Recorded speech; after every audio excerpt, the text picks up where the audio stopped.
Good afternoon, everyone. Thank you so much for joining us in our new sessions called Engage series. This is a spinoff of the State of the Public Health Conference, which will always be in October and will always be our signature event for bringing together those who care about public health in Georgia.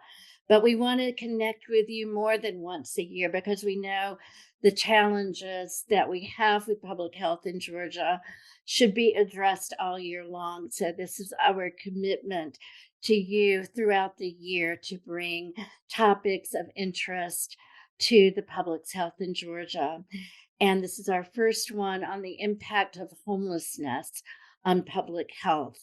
I want to thank our panelist, Lauren Baggett, our communications director, for organizing this. And I'll turn it over now to Dr. Heather Padilla, who will serve as the moderator. Again, thank you for joining us, and I look forward to our hour together. Thank you, Dean Davis. Before I introduce our panel, I do want to go over a few things for the seminar. We do have folks monitoring the chat throughout the seminar, so if you need to communicate with us, if you'll type a comment or question in the chat. We have set aside time at the end of the hour to take questions from the audience. So enter your questions in the chat and our team will get those questions to the panelists during the Q&A. We also recognize that homelessness is a complex topic with multiple dimensions. We have invited a group of panelists with expertise on this topic, and we aim to create a safe space for this discussion. Now we'll introduce our panelists. First, we have Michael Bean, who serves as the Monitoring and Evaluation Manager for the CDC Foundation. He supports the CDC Special Populations Unit on multiple projects related to public health, homelessness, and facilitates a network of local and state health departments who serve people experiencing homelessness. His background is in street outreach and behavioral health. We have John Morris, who serves as chair of the Athens Homeless Coalition and is the Thrive Community Programs team lead at Advantage Behavioral Health Systems. In this role, he oversees a street outreach program and a hotel voucher program that provide trauma-informed and person-centered supports to people experiencing homelessness. Additionally, John volunteers with Access Point, a syringe service program and harm reduction nonprofit, and he intends to begin his Master of Social Work program in August 2023. We hope that Kimberly Skobba will be joining us soon. She is our third panelist, and she researches the housing pathways of lower-income households and rural housing conditions and affordability. Her published research has advanced the understanding of the barriers to and the impact of affordable rental housing access, particularly among lower-wage workers, people on fixed incomes, and homeless and foster youth. Dr. Skobba earned a Ph.D. in housing studies with a minor in family policy from the University of Minnesota, and she joined the University of Georgia faculty in 2011, where she currently serves as the Meigs Professor of Housing Management and Policy in the Department of Financial Planning, Housing, and Consumer Economics. Dr. Skobba is also director at the UGA Center for Housing and Community Research. Thank you all for joining us. So to get us started, I'm going to ask all of our panelists to respond to the following question. What was your path to get to the work you're doing now? And Michael, I'll ask if you'll go first. Sure. Hi, everybody. My name is Michael Bean, B-I-E-N. My pronouns are he, his. And I just want to thank Dr. Davis and Dr. Padilla for holding this forum and bringing attention to this very important topic.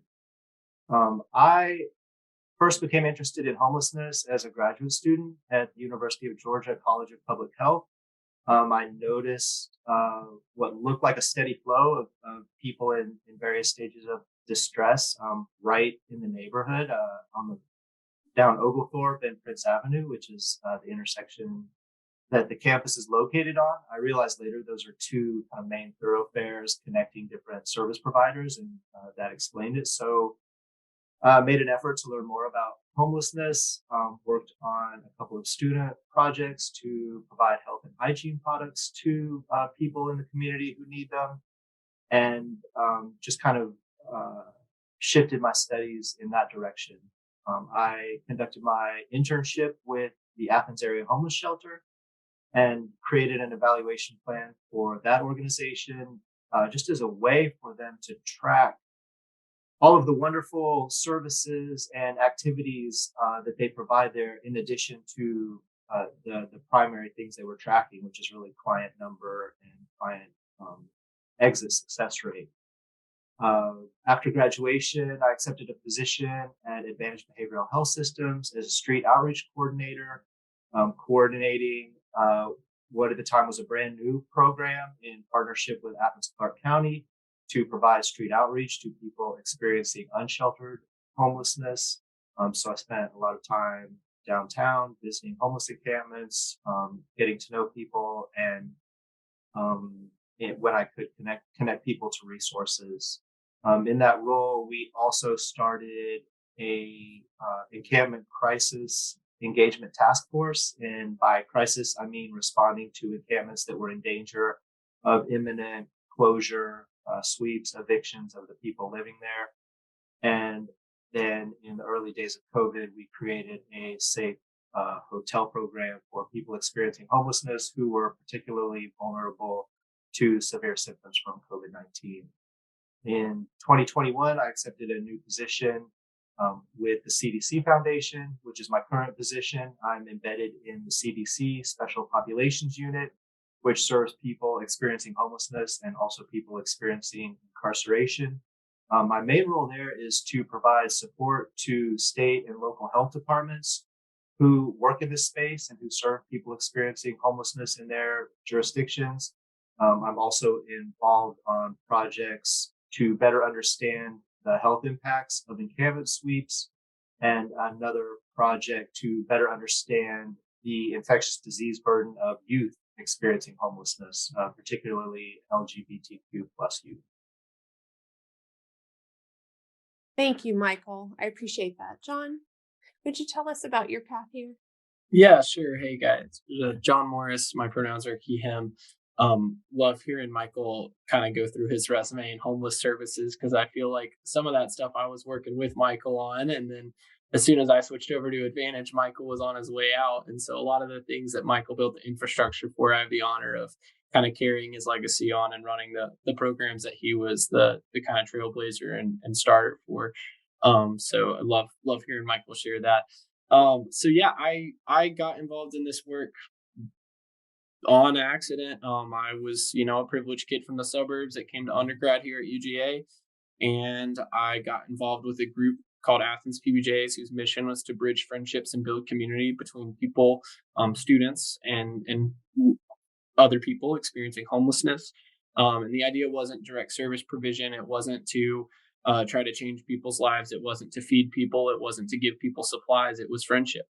And it was a very relational type of organization. And my life was radically changed by doing life with people on the streets. By the time I was like a year or two into it, I was like, man, of my 10 best friends, probably 4 or 5 of them are sleeping outside every night.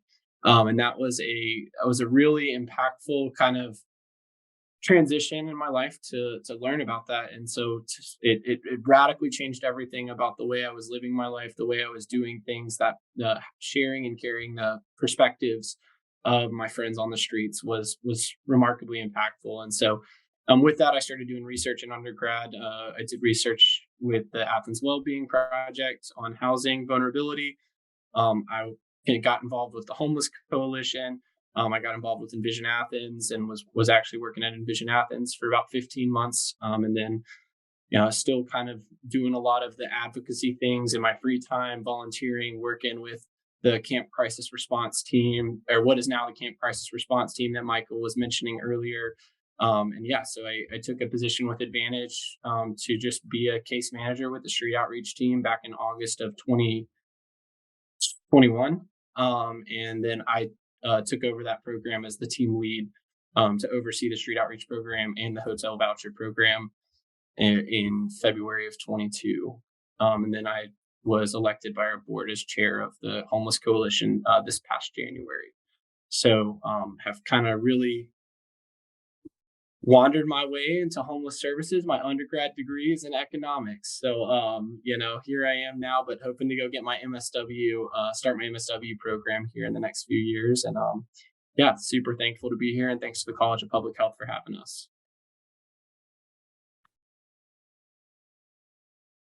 Well, we are excited to have both of you here to talk about a very serious topic. I'm going to start by just asking some questions.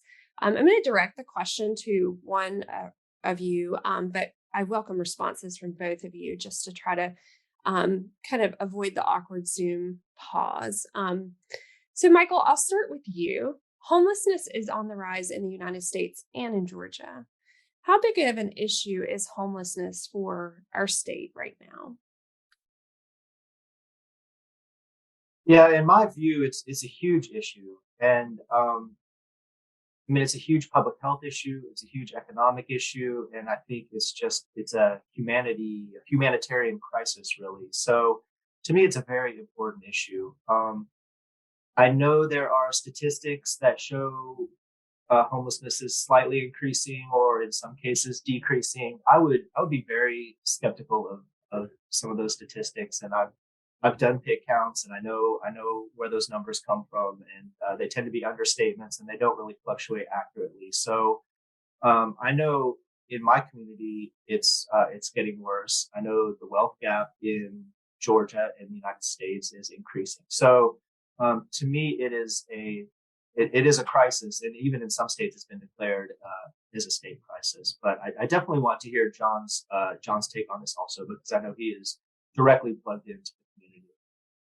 I mean, I'm right there with you, Michael. Whenever anyone talks about homelessness, we can talk about the human lives that are directly impacted by living unsheltered, by living on the streets, the immense amounts of trauma and worsening um, lifestyles. It gets worse the longer someone spends on the streets, the more the trauma they experience, the more mental health symptoms that arise, and the more likely they are to engage in problematic and harmful substance use as a coping mechanism. And so it gets harder and harder to solve the longer people spend on the streets. And with that comes very expensive use of public dollars. When we talk about hospitalizations, when we talk about, I'm sure we'll talk about healthcare on here, but most folks experiencing homelessness have a lot of barriers to accessing regular healthcare and get a lot of healthcare when things are already really bad, and that's expensive. A lot of them are underinsured in our state. That's expensive for the hospitals. A lot of them may engage in petty crimes of homelessness, like criminal trespassing, like a public indecency or public intoxication or things like that. And that's expensive to arrest someone, for them to go to jail, to feed and clothe them while they're in jail, and then to present them in the court and make sure attorneys are paid, and everyone at staff in the courthouse is paid. That's expensive. A cheaper solution would be housing them. But that's a kind of bigger issue when we look at that we're seeing across our state and a lot of states, is our supply of housing isn't keeping up. And so when we're not able to house people, when we're not able to get people connected to the services that they need, it becomes a very expensive problem that I believe is solved in a more cost-effective manner by simply providing housing and the basic human needs that they have. So Thank you both for that response. John, I'll start with you on this next question. What are some misconceptions the public may have about who is affected by homelessness, or how someone becomes homeless? yeah, that's such a good question.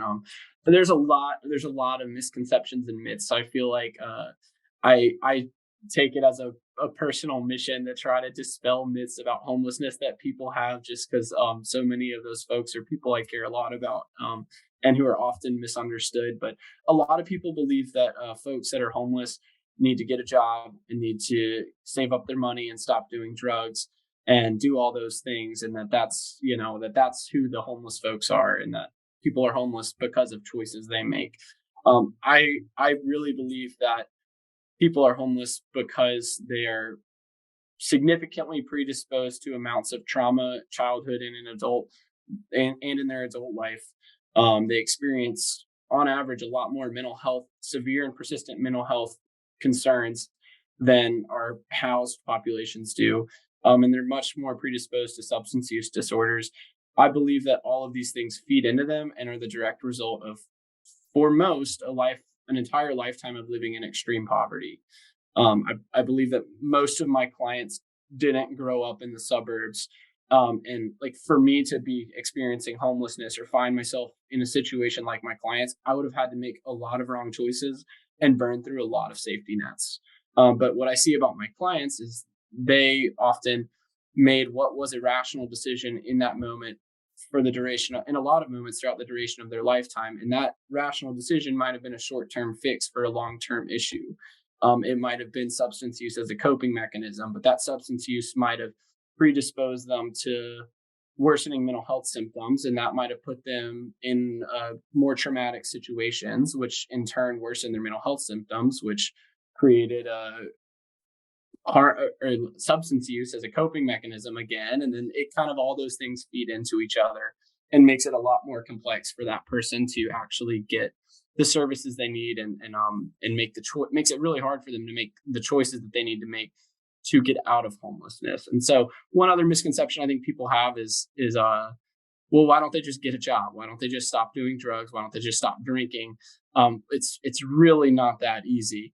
It's not a conscious choice. Most people I know that live in the woods that do drugs and that don't have a job would love to not do drugs and have a job, but have significant barriers that make that very, very difficult for them. It's the trauma, it's the mental health, the SPMIs, the significant persistent mental illnesses that they are living with, and the daily amounts of trauma that they're fighting every day. And I will say also, I have a number of clients who also don't do drugs or drink, who go to all their mental health appointments, who take all their mental health medications, and who are working full time while living in the woods, fighting every single day to meet their basic human needs, and still are struggling to find housing.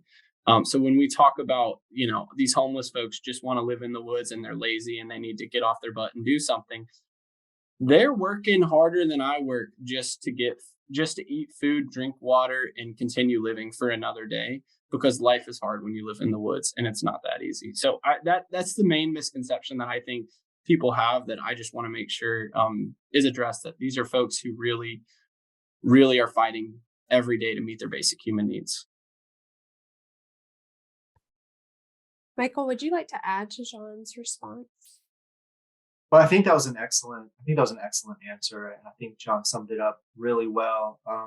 I would just add, John touched on this, but I would just add that this community, this population, is not homogenous, and so it's very difficult to kind of summarize what the factors are that each individual is dealing with. But what in my experience, what they all have in common is managing a very complex combination of physical and mental health issues, traumatic experiences, either prior to homelessness or during the day-to-day experience of homelessness. And I just want to say that I think some people have, with the misconceptions, have a hard time kind of wrapping their minds around why someone would be in this situation. And I think that comes from a place of privilege. And so a lot of people in these situations don't have the safety nets that a lot of us do have, either family members or access to mental health treatment or healthcare, education, physical health, able bodies. So it's really a lot stacked up against someone in almost all of these circumstances. Thank you. It is very complex. I know one of you alluded to the challenges with healthcare. So I'd like to ask the question of, how does homelessness create barriers to health and barriers to healthcare? Michael, you want to continue that conversation, and then we'll let John respond. Sure. And as in street outreach, I came from a public health background. So really one of the things I thought I was equipped to do, and one of my primary focuses, was access to healthcare and barriers to healthcare. I could talk about this for an hour. I do think there are a lot of barriers on both the individual level and on the systemic level. For one thing, it's not easy to get into a doctor's office in general, and so someone experiencing homelessness is exponentially difficult. The bureaucracy and the paperwork is extremely complicated. A lot of times, people experiencing homelessness have difficulties maintaining documentation, picture ID, other forms and documents needed to access this level of healthcare that a lot of us don't have to worry about. Access to technology to get in the front door. Having said that, primary healthcare is a relatively less painful experience. So there are several clinics. There are wonderful primary healthcare clinics in Athens alone. So those resources are available for those who can manage what it takes to get in. However, and like John mentioned, a lot of people experiencing homelessness have complicated and developed, and a lot of times severe health problems, and require specialty care, whether it's oncology, surgery, dental care, and those are not as readily available, and the funds and the clinics are not equipped to provide those kind of services. So those are increasingly difficult for people to access. So those are just a few of the barriers, not to mention recovery. I mean, I've come across so many clients who, if we had a doctor or someone lined up, they were willing to see someone, maybe pro bono or through financial aid. However, that person might need to recover from chemotherapy for weeks and months, and the doctor will, or surgery, for instance, and doctors won't do these procedures unless someone has a stable place to recuperate and recover, or has equipment that needs electricity and needs to be plugged in or recharged in order to use that equipment to keep breathing, or other life-saving, providing, or a wound, for instance, wound care that needs to be kept dry and clean. Those are very difficult for people to achieve, and whether they're experiencing unsheltered homelessness or staying in a shelter that doesn't have that level of hygiene or nurses or other healthcare providers to help them maintain that following this procedure. I think that's Michael hit so many things on the head that I know that I deal with on a regular basis of, doing life with people out in the woods, and doing life with people who live under bridges, and doing life with people who live in and out of the shelters if they're able to get a bed for that night. There's immense, barriers to health. I had a client, it was like one of my first weeks I started working here, who had gotten hit and had been in a car accident, a pedestrian in a car accident, and he woke up in the hospital. They told him he had died and been revived. He had trauma surgery all over his body, and his whole, half his body was metal plates and rods, and he didn't have a place to get discharged to, and he got discharged to the shelter, but then he couldn't stay in the shelter because of his medical needs. And so here's this guy in a wheelchair, can barely move, with open, fresh surgery wounds, fighting ants to keep them out of his wounds, living on the sidewalk in his wheelchair in the elements, and it was about 95 degrees at that time. Fortunately, we were able to get him into a hotel room. Fortunately, we were able to work with him on some things, but that is not always the case for everyone, and it can be really hard to access some of these like urgent, potentially life-saving resources like a hotel room, or like housing that provide the stability to continue engaging in ongoing healthcare and ongoing treatment. When we're talking about someone who lives in the woods, and leaving their campsite for more than 30 minutes at a time might mean somebody ravages through their camp and steals all their stuff. That can be a hard choice of, do I want to go to my doctor's appointment, or do I want to just stay here with my stuff? That these are the choices people are making on a day-to-day basis, that if they're going to go use the bathroom in a toilet instead of in the woods, they're risking, leaving their stuff behind for that long. And going to the doctor doesn't just take 30 minutes. It takes waiting for a bus, going all the way across town, changing buses, getting across town again, and then going in, waiting, taking an hour. And then by the time you make it back, it's been 4 or 5 hours. So these are the things that people are considering. They're having to choose, keeping my stuff safe or accessing my basic human needs or making it to my doctor's appointment. When you're constantly put in that situation, that is it's traumatic to have to make that decision.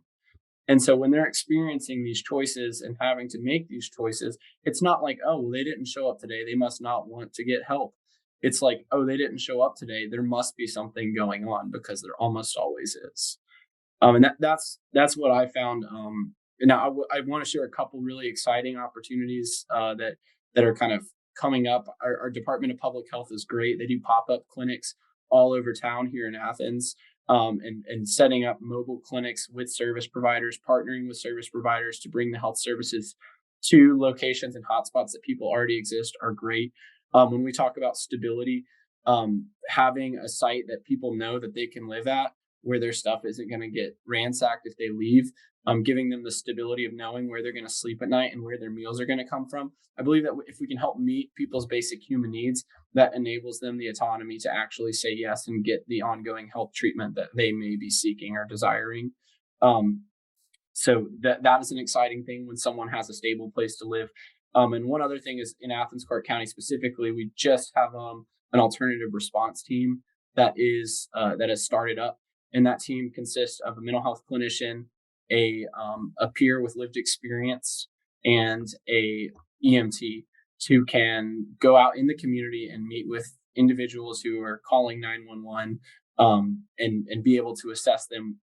This would be a 911 call that in the past might have been a police officer, or might have been an ambulance that just says you can either go to the hospital or you can stay here. But now we can have a mental health clinician with a peer who's been there and done that, and an EMT who can check vitals, who can check for wound care, things like that.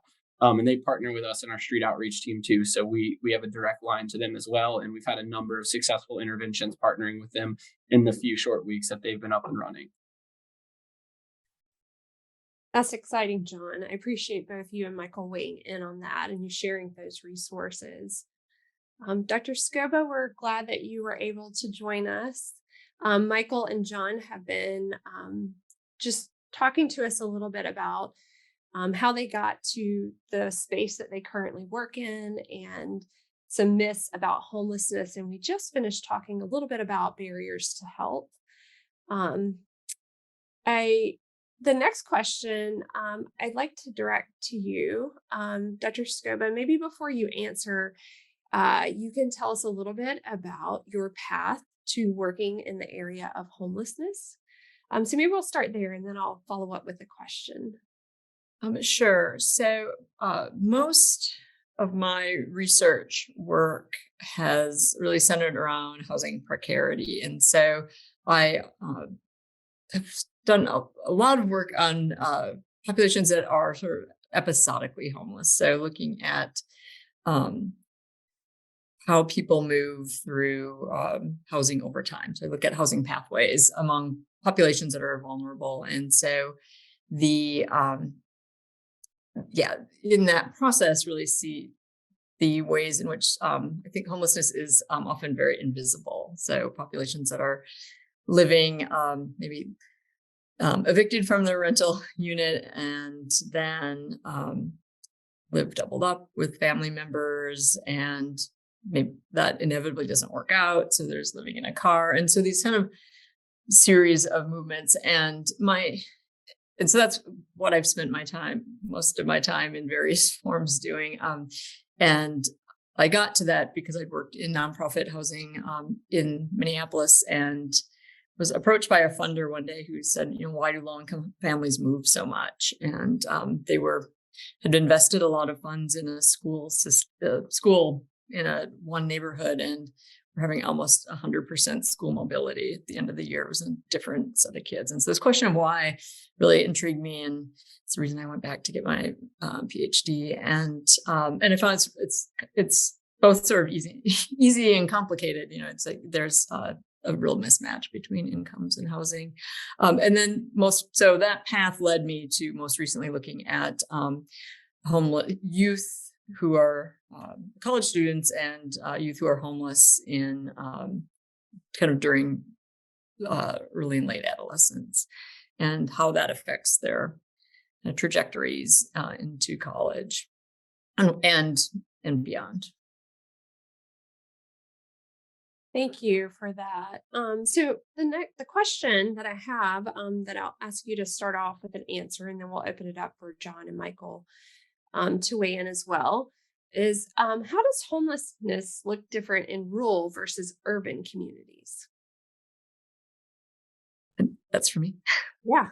Do you mind answering that? Yeah. So, and I will say, kind of my disclaimer is I don't work directly with there are a whole network of people working on addressing homeless issues. And so I can kind of speak generally about rural communities. As with a lot of problems with rural communities, it's sort of the lack of density and the just distance. And so, the ability to have like concentrated services in, a large urban area, that model doesn't really transfer very well in a rural context. So I think there are fewer resources, and there's not enough resources in general. But I think when you start dividing that out at the county level, or throughout the balance of the state, it's just hard to meet the need. I think homeless in rural areas tends to be a little bit more invisible than even in urban areas. And the ability and capacity for local governments to develop housing that meets that lower income, people at the lower end of the income spectrum, or develop supportive housing. Some of the tools in the toolbox that really help people get back on a path they're just harder in rural areas. Thank you for that response. I saw both John and Michael nodding. So John, you want to? Yeah, I want to piggyback off that too. So Advantage, we're a regional CSB. We serve the Northeast Georgia region, so we can house folks in any of our surrounding counties in Clark County. So we work with clients experiencing homelessness in rural counties and clients experiencing homelessness in urban Clark County. And I completely agree with everything Dr. Skobba said is true, and that people don't have access to the resources.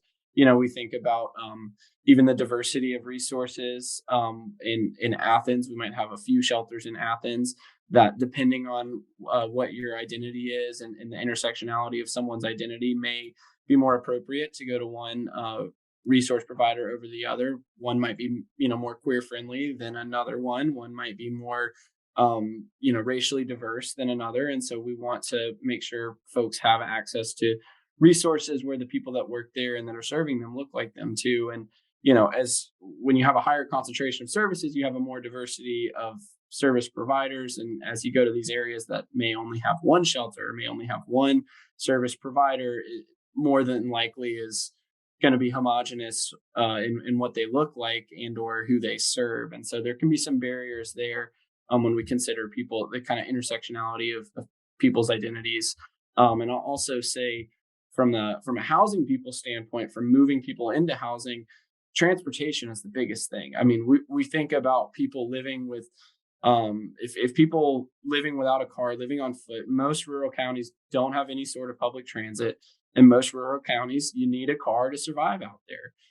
You can't go to the grocery store if you don't have a car. You can't go get cigarettes if you don't have a car, unless you live behind the grocery store or behind the gas station. And I find that most homeless in communities in rural areas do live in the woods, somewhere near the Publix or the Kroger or the Golden Pantry or the Dollar General. And so I'd say that's where people kind of concentrate to, rather than concentrating towards service providers. It might be more concentrated towards the grocery store or the gas station.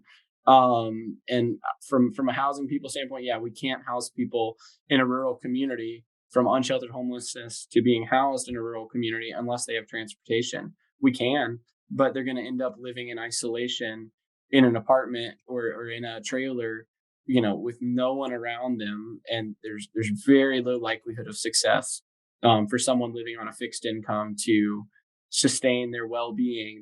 They might even rather live in the woods than live completely isolated where they feel like they're in the middle of nowhere and have no access to getting food or the things that they need every day. So that's certainly something that we have to consider when we're housing people. If we got someone with a car, great. We'll we're willing to house them out in the country a little bit, but no transportation, it's not going to work. Thanks for adding that and sharing your experiences with that, John. Michael, do you want to add anything? Well, just one note. I think the other panelists implied this, but not only is there less availability of shelters or homeless day service programs, but also mental health providers, hospitals, doctors, food relief programs, employment agencies. So there really is a dearth, and like our other panelists said, it's real easy to get kind of isolated and really fall through the cracks. So all these barriers that we've discussed before tend to be amplified in rural settings. Thank you. Michael, this next question, I'd like to ask you to offer the first response. What additional challenges do the policies or the current policies around homelessness and assistance pose to helping people experiencing homelessness? So what are barriers with regard to the current policies? Well, I'll touch on a few and then let my colleagues give their perspectives too. First, I would say the challenges of navigating the existing systems, whether it's financial assistance, housing assistance, healthcare. So I think there are quite a few barriers. In some cases, even entering a shelter for the night, an emergency shelter, just based on regulations.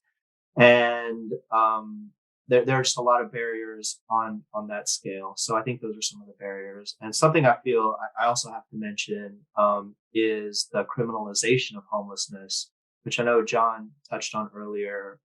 So I think those are some problems. So for instance, public restrooms are pretty scarce, especially if you picture downtown Athens, for instance, or other cities where people experiencing homelessness may congregate. And so, like John said, people are being put in making very difficult choices of, do I relieve myself in public or try to find some other way to do it? And so that's against the law. And so those are the type of criminalization. Homelessness itself, unsheltered homelessness, staying on public property or private property for the night in most places, including Athens and most of Georgia, is against the law. So it's against the law just to set up your home and sleep where your head lies. So I think that's an issue. I think that's an issue also that creates barriers and also puts people in really, really challenging positions, and also incentivizes behaviors that I think a lot of people in the community and in the public find kind of so off-putting. It's because people are really in a terrible predicament just based on minute to minute and hour to hour survival. Thank you. Yeah, Can I add to that? Yeah.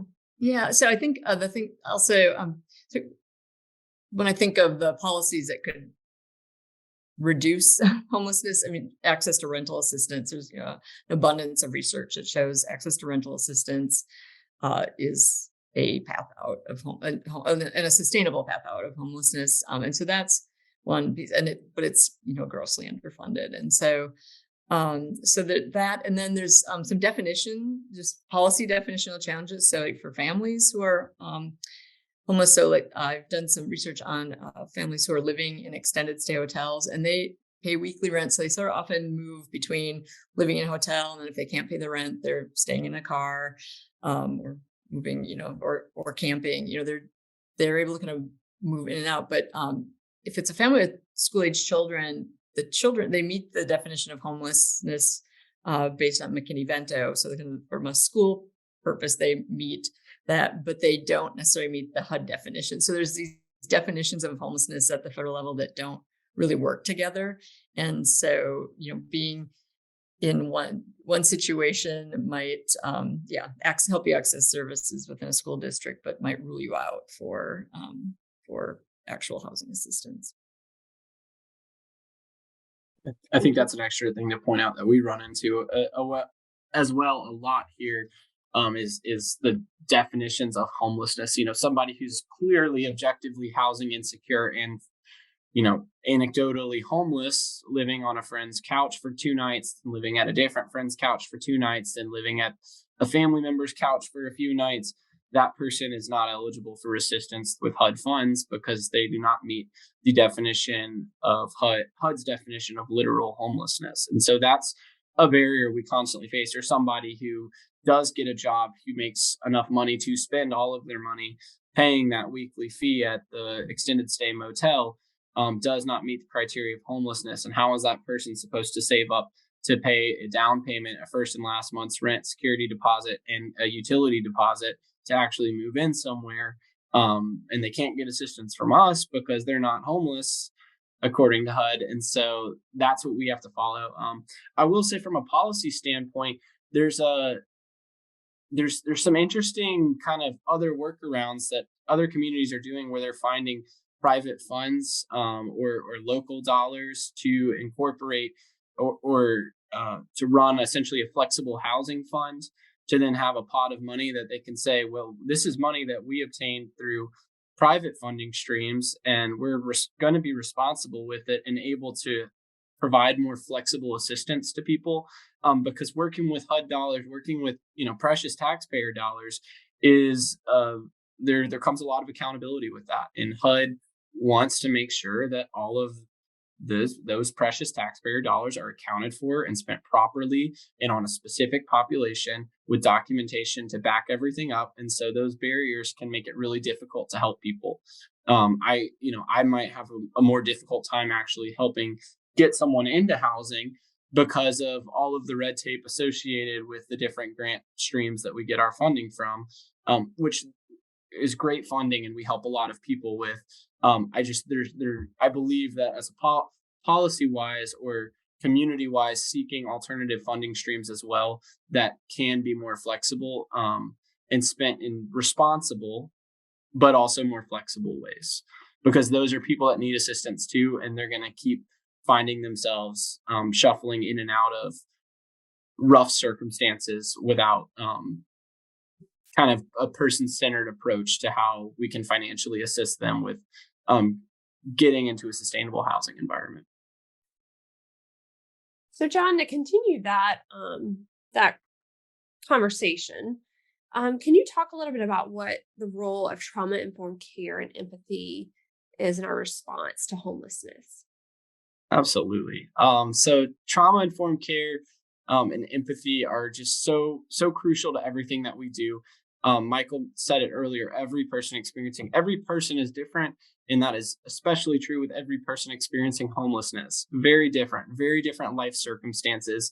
I believe that we can't truly help someone effectively unless we know them, unless we know what's going on, unless we know the underlying causes of how they got where they are. Sometimes I'll have clients who will do things that do not make any sense. They'll go into, they'll do things that seem like self-destruct mode, but in reality is a trauma response to a lifetime of severe and persistent traumatic experiences. And they'll push service providers away. They'll say no to what seems like an obvious yes, or they'll say yes to what seems like an obvious no. So if we're not trauma informed, if we're not, paying attention to the fact that, hey, this person didn't really make a decision that makes sense to me, but they also are a person with a rational mind that made a decision that makes sense to themselves. If we can't figure out why they made that decision, we're not truly understanding their circumstance, and we're not truly finding a sustainable solution. Because if I manipulated them or talked them into a yes when they really said no, that's not a sustainable decision. They're not making that choice for themselves. Which means that there's really something else underlying there that we haven't addressed, or that we haven't talked about, or that we haven't found resolution for. So, if we're not trauma informed, if we're not learning about people's experiences, if we're not learning about people's barriers, if we're not learning about what's going on in someone's head and emotions, and providing kind of catering our services specific to their needs and to their experience, then we're not going to be able to do anything much more than put a band-aid on the problem. And people have problems and carry barriers with them that are much bigger than just throwing a quick fix at. So the more we can get to know people, the more we can respect people's autonomy and elicit people's autonomy, show them that they are a smart person that can make choices for themselves, show them that they are worth making choices for themselves, remind them and point out all the choices that they are making for themselves every single day because they matter and are important. That's when we start to build up a more resilient community of people, consumers of our services, that want to come back and are eager to come back, that we're not trying to force or manipulate into compliance, but that are making autonomous choices every day because they see themselves as valuable. Thank you for sharing that with our audience.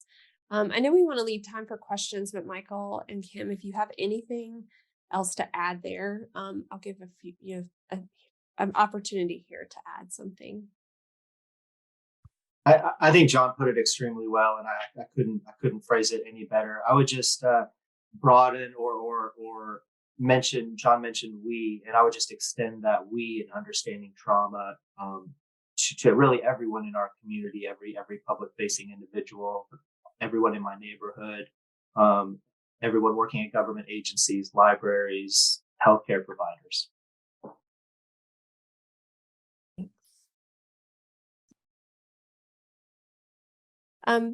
So I'm going to move on to our next question, which is my last question before I ask all of our panelists to take a minute to let us know what they want us to walk away from this with. So Kim, I will direct this to you. What are some strategies that you would recommend to help build connections in both rural and urban communities to better serve people living with homelessness? Yeah, so that's a really good question, and I think it's maybe somewhat tied to the empathy question. I think that like my wish for when looking at sort of housing solutions is just that people were more compassionate in their approach. I think that in my experience, so local communities have power to to attract, affordable housing and programs, but they also have an opportunity to shut that out. And I think thinking about that all members of a community should be valued, and I think that is whether you're in a rural community or a large city. So I think that is one piece, and I think for our approach in our programs is to really help at the community level, help people understand who's living in the community and how challenging it is to find housing, and using that as a starting point, because I think there's particularly in rural communities, can be a real assumption that there's like tons of housing, it's all available, and that anybody who's working and can make it, and that's really just not true. And so there's a very big mismatch between so for people who are working, and then throw in people who have disabilities and just have these additional barriers, but are in the community and maybe been there their whole life. I think that understanding that and having some compassion to and the will to bring about change and not accept homelessness as as an acceptable state for anybody. Thank you for that. John, Michael, would you like to add anything? Go ahead. I mean, I don't have a ton of as far as connecting rural and urban communities. That was that the original question too, right? Well, I think it's pretty broad about strategies to build connections. Absolutely. So as much as we can kind of coordinate regional responses and approaches,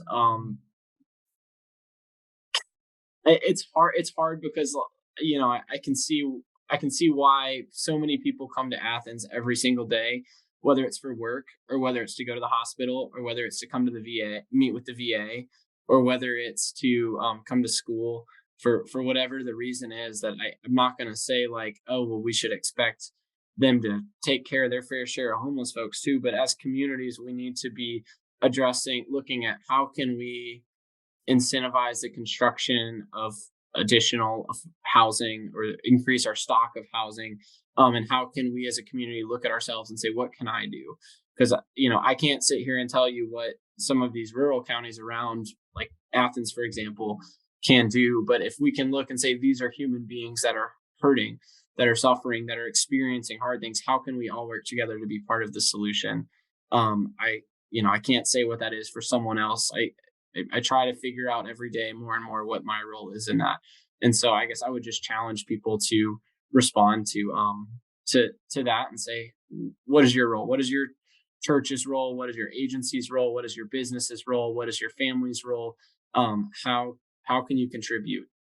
And try to put yourself in those spaces to contribute. Thank you. Michael, anything else in that question?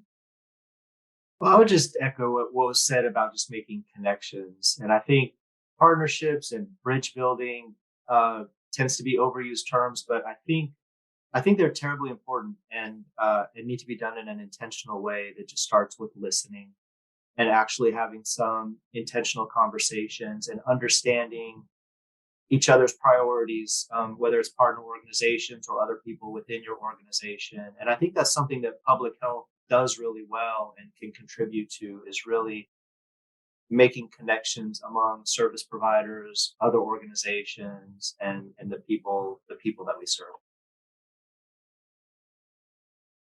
Thank you. So before we end, I do want to ask each of you to kind of think about what the audience can take away from our discussion today, which is not near enough time to really tackle this topic. But before we do that, I do want to go to the Q&A and take some questions from our audience members. So Lauren, are you going to join to help navigate that, or would you like for me to do that? I'm happy to do that. I've been monitoring the chat. Thank you to everyone, to our panelists, to everyone now who's added some questions. I apologize if I mispronounce anyone's name. Just start with Tui Yi.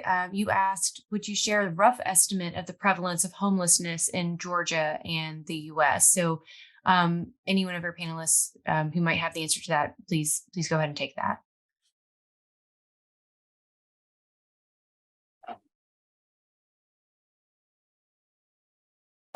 Nationally, and these are based on, like I mentioned, the PIT count, which stands for point in time count, which is usually taken on one day or one night snapshot. In Georgia is, I think, just over 10,000. Nationally tends to be between 575,000 to 600,000. I would say these are gross underestimates, even I would say by an order of magnitude. Just based on the limitations of that method of counting. It's really, the short answer is it's really difficult to estimate, and there are many different methods and techniques and definitions, and so it's hard to land on a clear answer to that question. Thank you. I'm sorry, folks. I'm going to go through these kind of quickly to try to get as many questions as we can.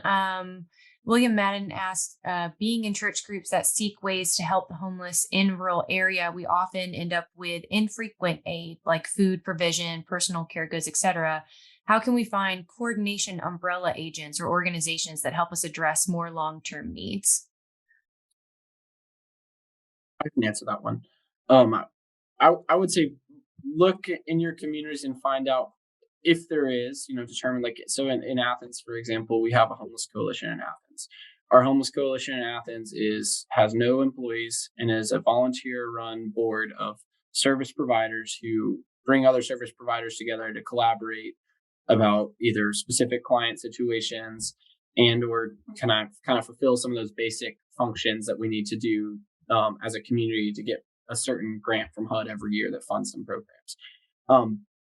So as of right now in Athens, may or may not be a neutral umbrella agency that has the capacity to go around and administer groups that want to do things like that. But there could and should be. And in a rural community, the scale is significantly smaller. So what churches and what small groups are doing those food provision things? What resource providers are doing food distributions? What groups are already doing the work? Who are they? Make a list and then have dinner together, have lunch together, spend time together, get to know each other, and start to coordinate that. If that's something that you want to see become a more frequent distribution, then you have to build a coalition or network of people to say, okay, I can see why a church group can't provide food every single week, right? But can we come up with a network of 8 churches who rotate every week? And because that's a lot easier pitch to a church group to say, hey, can you make meals once a week or once every 8 weeks over once a week? So get to know the folks who are already doing it, ask the folks who are not doing it, and build a little coalition or network of people who can share the burden, and people can bring and provide what they're capable of bringing and providing. Thanks, John. Shifting gears a little bit, Christine Busey asked, how does the opioid crisis intersect with homelessness in Athens? And do you have any suggestions about how to best address it? I feel like this could be another panel, but if anyone wants to take a shot.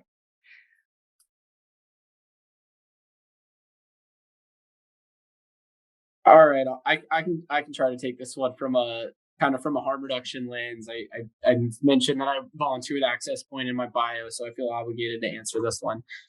So yes, it is greatly affecting the homeless community and our general community in Athens.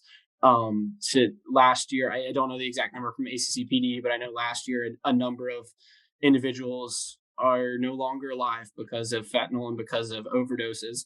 I know that just last week I lost 3 people that I know very well to overdoses. I know that this year I've lost a handful of people that I know personally to overdoses. I have clients who regularly tell me that they overdosed and were revived by Narcan. And that's the one thing I want to say is every overdose death that I believe is a preventable death, because there is a antidote for an overdose. There is a drug called Narcan that we can use, that we can administer if people are using in safer ways. If somebody is going to do some dope that may or may not know has fentanyl in it, then using that in a community with other people around them where everyone has Narcan, they know where it is and they know where it's at, then we can prevent some of these deaths. So as a response, first and foremost, let's keep people alive. Let's have Narcan in our communities, and let's make sure our whole community is Narcan trained and knows how to administer Narcan, because it's really not that hard to do, and it really legitimately can save someone's life. Second, as far as addressing it, I believe Georgia has a great peer support program. We train peers with lived experience to lead the charge and leading people into recovery, engaging with people and bringing them into recovery. So let's keep prioritizing hiring people with lived experience in social services, despite their lengthy backgrounds that they may have with them from all of their lived experience that we love so much. And let's connect people to harm reduction resources. There's a CDC study that shows that people that have access to syringe services or needle exchange programs are 5 times more likely to engage in recovery. So let's talk about how can we meet people where they're at, help them make a decision to be marginally safer on their own, and then build off that. If I can get someone to go from shooting dope 8 times a day to shooting dope 4 times a day and smoking it 4 times a day, I am really helping their veins by doing that. And then if I can get them to go to smoking 8 times a day instead of 4 and 4, I'm helping their veins even more. Then I can point out to them that they care about themselves, they care about their health, and they're making decisions to do that. How can I build off that then? So how can we have honest conversations that are non-judgmental, meet people where they're at, and really seek to know people? Because when people trust you and know you and don't feel like they're being judged by you every time they see you, that's when we start to open up and get to some of that underlying trauma that really is the root of the problem. Thank you for that, John. And I think that's a good place for us to wrap up. I know there are questions that have gone unanswered. Some of our panelists have offered to share their contact information that Lauren will make available, and we'll also post the recording of this as well as that information where you can access that. So before we end the call, I do want to ask all of our panelists to share with our audience members just kind of what they want to what you would like for an audience member to take away today and take with them out into the world to share some of the knowledge that you've shared today.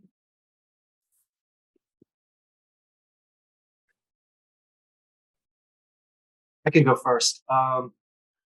As we've discussed, this is an extremely complicated issue. And if you're here on this call, on the panel, or a participant, then you bring a level of compassion and some kind of interest in tackling really difficult problems. So I just want to share that and say that it requires cooperation and really building strong connections among interested parties, and also providing a voice and empowering the people that we're here to serve, because that's really the way it hasn't been mentioned, to kind of help us understand where people are and what their needs are.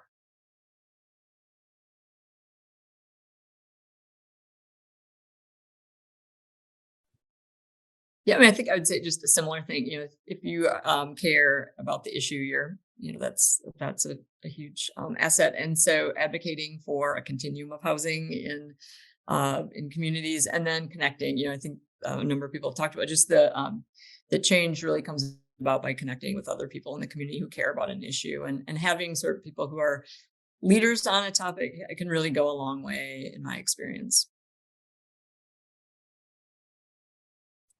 I would just say that know that anyone can be impactful to someone's life. If you can spend a moment with someone, whether it's a moment or a minute or a coffee or lunch, or become friends with someone, you can have an impact on somebody's life. It's not your role to save them. It's not your role to change them. But I do believe it's our role to be empathetic and see people as human, because it's every single interaction we have with individuals who may often not be viewed as human by a lot of people. Viewing them and reinforcing them that they matter, that their life is important, and that we care enough to know them by name, we care enough to know their story. I believe that those are empowering experiences that make it a little bit easier for people to say yes. My kind of motto I try to live by, it's my role to make it a little bit easier for someone else to do good. And so remember that and make that be your role to, when you're working with people who may or may not be unsheltered, make it a little bit easier for them to be good, make it a little bit easier for them to say yes and want to come back and see you again. Thank you to our audience members for joining us today, and a huge thank you to John, Michael, and Kim. I appreciate the time that you've taken to just share your experiences and your knowledge in this area. And I hope that we can all continue this conversation outside of this space. So thank you all.